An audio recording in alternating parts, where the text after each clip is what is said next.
Welcome back to, I think we're on part 3 of the mini-series of my altar call practice. So without further ado,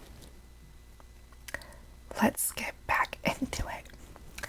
So just a little sneak peek, I walk into the church before the 9:30 Mass, and John's standing in the narthex, and I'm like, "Hey John," and I give him a handshake, and he pulled me aside. And he said, "Hey, did you get my messages? We need to talk." And I'm like, "No, I didn't. My phone's on Do Not Disturb. I was working out, getting ready for Mass. What's going on?" He said, "Do you mind if I do the altar calls today? It's nothing against you. It was just a little fast. And the priest who said the Mass last night isn't here. Do you mind?" I guess not. This wasn't part of the plan, John.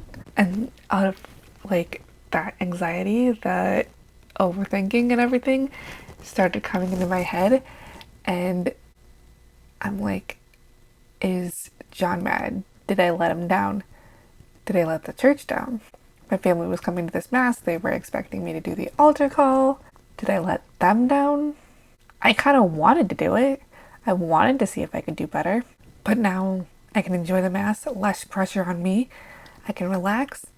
John and I walked back into the church, and I slid into a pew, and all I could think of was, oh. So I turned around, and I saw one of the dads behind me. He had actually seen me give the talk last night, and I told him what happened, and he said, "You read fine last night." The church was packed, and on top of that, the majority of the people that were there were families and people from school that that's a lot of pressure.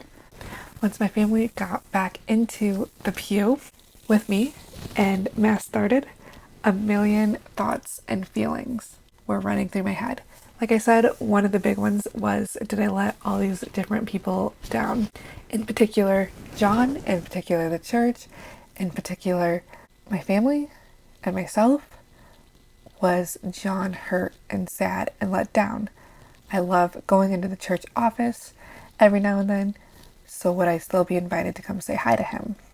A big thing that I've been feeling was I just want to be helpful, and now I'm like, am I being helpful? Am I not being helpful? But John still let me help out in the narthex, so that was fun, and I still kind of got to do my job, just not going up and reading after Mass.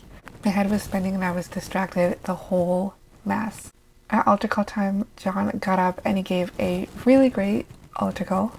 I followed him back into the narthex after Mass, and I continued passing out flyers while John went to go talk to my parents. And he just wanted to explain to them what happened and why I didn't do the altar call, because it was a very big shock to them that I wasn't doing the altar call.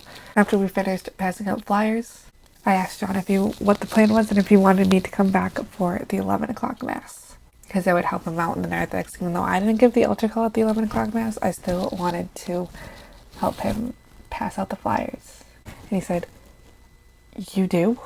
I would love the help. I don't mind." So I went to Panera, because a Panera sandwich sounded good and I was craving one. But then I went to the kiosk and nothing looked like mouth-watering or looked like really what I was craving. And everything looked so expensive, and I was like, I don't want to spend this kind of money. So I ended up just getting half of a grilled cheese sandwich and a hot chai tea latte. I was on my phone for a little bit while I sat by myself at Panera in a booth, but mostly I just stared at the bench across from me. And after a while, I packed up and I headed back to St. Mary. I entered the sanctuary and stood in the back off to the side next to the door, and the next thing I know, John is getting up to do an altar call. Once again, he gave his version of the altar call and what the formed app was, but when he was almost done,